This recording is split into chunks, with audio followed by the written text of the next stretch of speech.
was raised an atheist. I didn't believe in God. I didn't believe in magic. I didn't believe in love.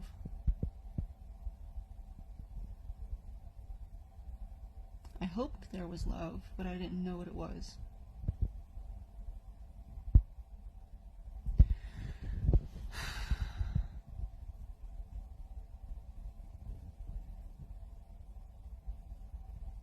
It's all in my book.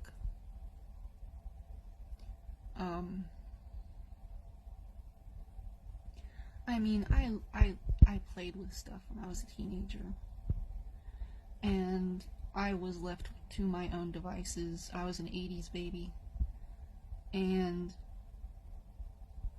I was in the woods for like 8 hours a day during the weekends and over the summers. So I was just out in the woods, and I didn't have friends and stuff, so I was very solitary. But not only that, there were things that happened in the beginning of my childhood that kicked a few things off. Like, I committed suicide when I was 5, and had an experience where I went to heaven, and they got ticked off at me and sent me back.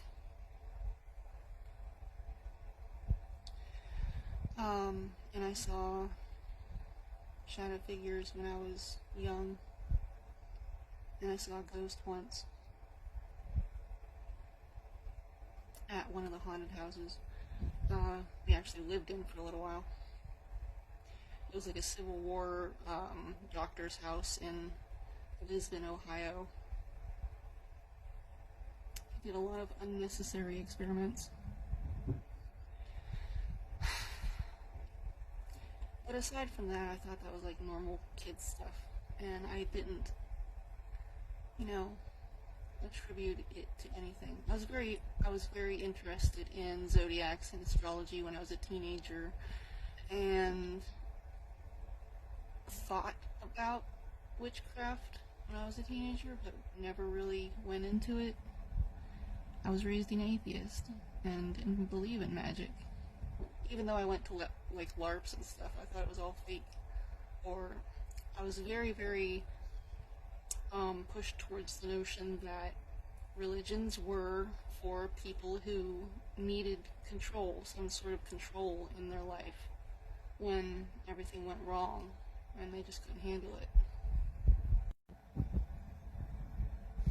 That was the thought that was pushed, that religion was for people who needed to believe in a higher power because they couldn't handle life themselves. They were weak-minded or just not able to guide themselves through life, so they needed somebody else to do it for them. And that was the narrative that I was taught and believed for the better part of my life, all the way up through my 20s and right up until my 30s. And then all hell broke loose.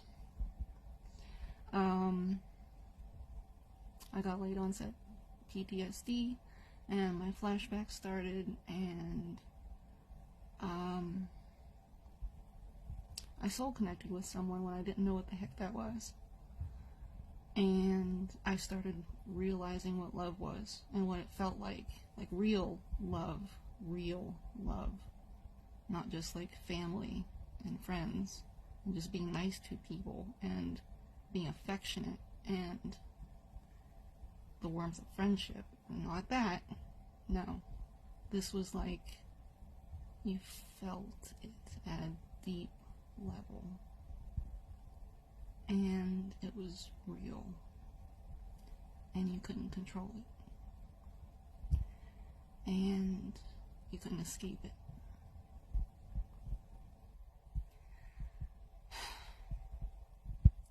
And so that kicked off my spiritual awakening, that there was things beyond what I knew.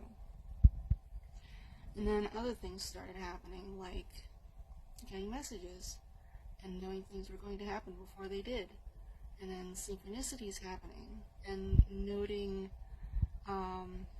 signs and messages and metaphors in everything around me. And when I didn't look at them or when I didn't notice them, then bad things would happen. And I should have known about it because the signs were there. And it kept pushing harder and harder and harder, and bigger signs and more in my face. And more things would happen that I should have known about. And then beautiful things started happening. And just awe-inspiring. And feelings I didn't know existed or could exist.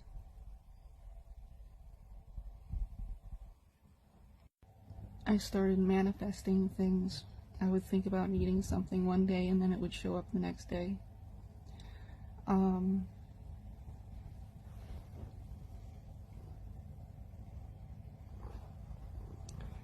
Whenever I started feeling an emotion, the weather would change with it. Like my feelings would change first, and then the weather would start to change.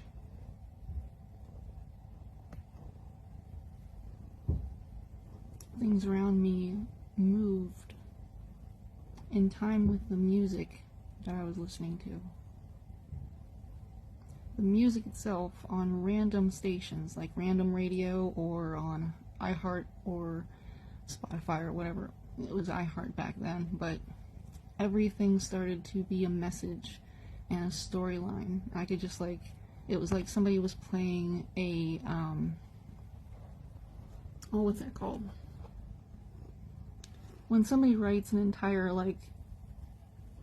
story and gives you a cassette, that thing, but it was on random radio. And the songs that lined up would just be perfect for a story. And it was telling me what was going on with other people.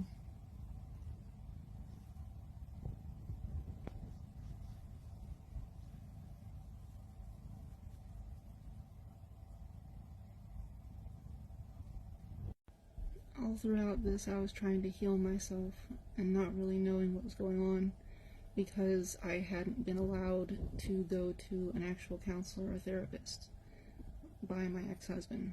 So I was looking up stuff online and trying to figure out what was wrong with me. And I was guided to PTSD and depression.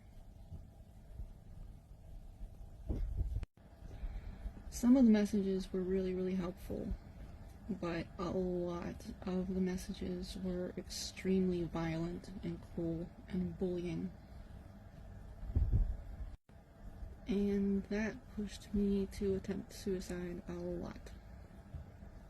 I was very, very suicidal for a very, very long time. All of this was during the time that I had gone trucking from 2011 to 2014-ish. When I got back from trucking, I really tried to just stuff it all away and pretend like it hadn't existed because I had kids and a family to take care of and I couldn't be worried about all of this weird stuff that was going on in my life.